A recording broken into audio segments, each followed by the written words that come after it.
यस्तो खप्ने होला यो टाइपको समस्या भएको हुनाले स्थानीय सत्ता सञ्चालन ऐनमा के लेखेको छ त्यो किन बनाइयो, संविधानमा एकल अधिकार किन राखियो, फोहोर मैला व्यवस्थापन स्थानीय सत्ताको हो भनेर किन राखियो र मौलिक हकका कुरा किन राखियो संविधानमा।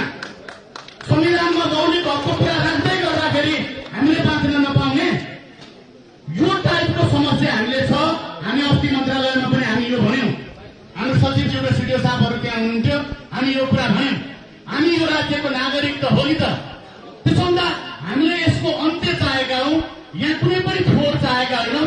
सत्ता सञ्चालन ऐन लागू गरौं। जो कानूनको कुरा गर्दै हुनुहुन्छ त्यो कानूनको कुरा गर्ने जो सिडिओ साहब, मन्त्रीज्यू अथवा चाहिँ महानगरपालिकाका प्रमुख प्रशासकीय अधिकृतज्यू, सचिवज्यू जति पनि सरकारी निकायहरू छन् उनीहरूले स्थानीय सत्ता सञ्चालन ऐन लागू गर्ने कि नगर्ने, त्यो सत्ता सञ्चालन ऐन लागू गर्यो भने बल्ल चाहिँ हामीले मुक्ति पाउनेवाला छौं।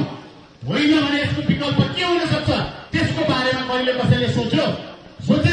त्यसो हुँदा स्वास्थ्यको समस्या, शिक्षाको समस्या, यातायातको समस्या, यी यावत समस्याहरू छन्। आखिर फोहोर नभएका ठाउँमा पनि समाधान भएको छ नि, किन भयो यो फोहोर नभएको ठाउँमा? तर फोहोर भएको ठाउँमा चाहिँ किन हुँदैन त? यो कारण, यसको कारण कसले खोज्ने हाम्रो?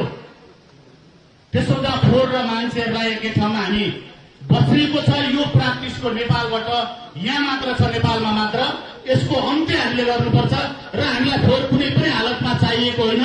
हामी स्वच्छ वातावरणमा बाँचेर अब आउने जेनेरेसनमा पनि हामीले यतै स्वच्छ वातावरणमा बाँचेर उसको मानसिक, भौतिक सबै कुरालाई हामीले सुनिश्चित गर्न चाहन्छौं। त्यसो हुँदा सबै यहाँ हाम्रो अध्यक्षज्यूहरूको कुरा, हाम्रो कुरा, मेयर साहबले अध्यक्षज्यूले बोल्ने कुरा, सबैको कुरा हाम्रो एउटै हो, फोहोर हामी ल्याउँदैनौं र चाहिँदैन पनि।